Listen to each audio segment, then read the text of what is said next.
Hae-ok and Yoon meet for the first time, and Hae-ok wants to know how Yoon feels about Jae-gook, saying that even though she's not his real mother, she cares for him deeply.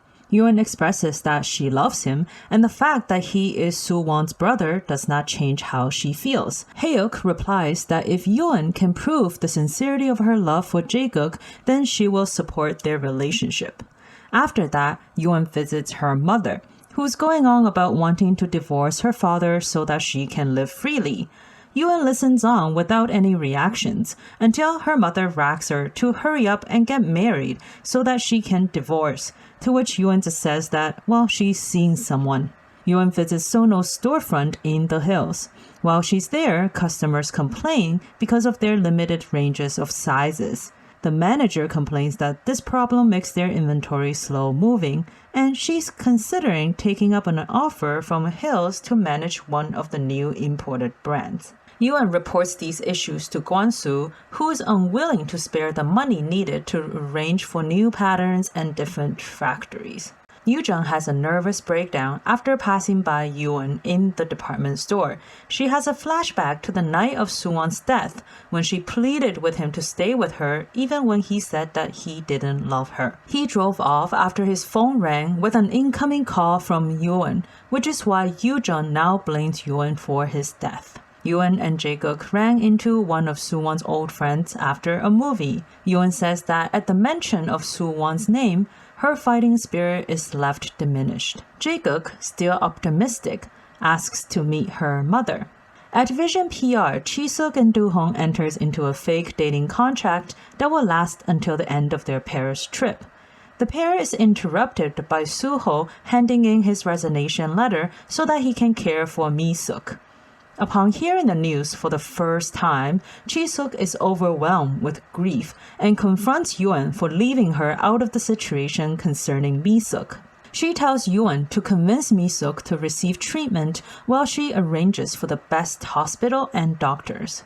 Mi-Sook returns to her apartment in the middle of the day to find Soo-ho already there, cooking a meal for her. She lectures him for quitting his job, and he apologizes to her on his knees while slapping himself for selfishly having thought of himself first, their daughter second, and Mi-Sook last when he found out about her illness.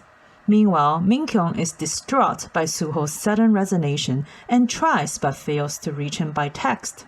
On the day of Taek-sook's retirement celebration, Jae-gook shows up because presumably Taek-soo invited Jae-gook to take photos for the occasion. When Jae-gook introduces himself, Jung-ya puts two and two together and realizes that he is Hae-ok's son. Yoon drops the news then that Jae-gook is her boyfriend, much to Jung-ya's delight. After the celebration, Yoon goes to her parents' house with Jung-ya while Jae-gook goes out to eat with Taek-soo.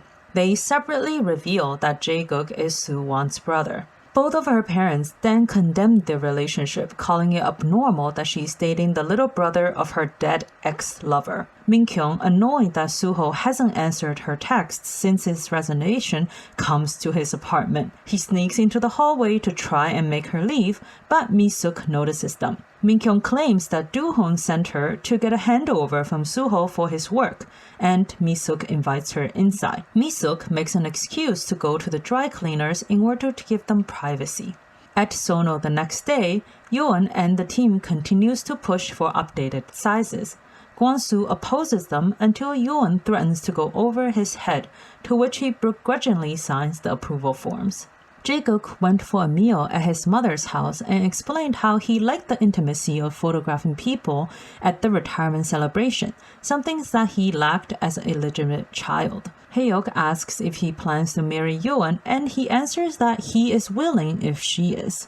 Hae-ok then asks him to invite Yoon over for a meal. After work, Yeong-Eun and Chi-Sook alters clothes that Mi-Sook discarded because the weight loss caused by her illness has made them too big for her. Mi-Sook is ecstatic when they presented them to her. The gesture is enough for her to decide to accept treatment, saying that she's only thought about throwing things away and didn't think that there was another way. Perhaps she needs to do her best so that she can live and say goodbye without regrets. That night, Do-Hoon drove Chi-Sook home. They sat in his car outside her house, and he tells her that letting someone go in peace can be another form of love. When she asks to lean on his shoulder, he says that she can always lean on him. CEO Hwang arrives home to see the two of them huddled together.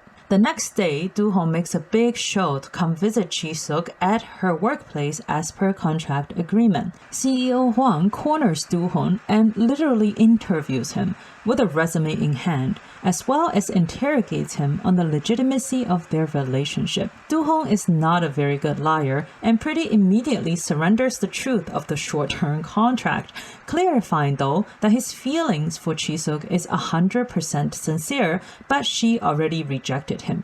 Fortunately, CEO Hwang approves of Do-Hoon, predicting that he won't break Chi-Sook's heart like her past boyfriends. He even gives her tips on how to win his daughter's heart, including insisting that he get rid of his beloved signature hairstyle because all his daughter cares about are looks. It was quite a hilarious interaction, guys. The next day, Yoon arrives at Hae-yok's house before Jae-Gook. On her way to use the bathroom, after being told to wash her hands, she is faced with Soo-won's old room and stands frozen. Hae-yok watches her and talks about how Soo-won will always be in all of their hearts. She asks if Yoon is prepared to live every day with his ghost. She also threatens that she can't stop them from being together, but she won't stick around to watch Jae-Gook happy with the woman that caused her other son to die. Totally thrown off by the sight of Soo-won's room, Yoon excuses herself and leaves just as Jae-Gook arrives. Jae-Gook notices Soo-won's room on display and confronts Hae-yok. She says that it was necessary to test Yoon's resolve. Jae-Gook runs out and catches up with Yoon. He takes her to the photo studio that he has acquired, which he plans to use for the next 2 months to take portraits for people. He tells her if he likes the work, he may stay in Korea indefinitely. When Yoon explains that she lost her fighting spirit, he says that they don't need his mother's approval. Yoon regrets her relationship with Soo-won, saying that she loves Jae-Gook enough to want to erase her 2 months with his brother. She's ashamed of these feelings though, and Jae-Gook embraces her as she cries. That's been happening a lot lately and probably will continue to happen for a while more. But that's it for this episode. I don't really get it, guys. Is Yoon and Jae-Gook's relationship really as taboo as everyone is making it out to be? Everyone keeps saying, what will people think? This is so inappropriate. But they aren't public figures, so who's going to care what they do unless they go around broadcasting it? What's your take on this? Let me know in the comments. And as always, click the subscribe button if you want to receive updates on future episodes and other dramas like this. Thank you for watching.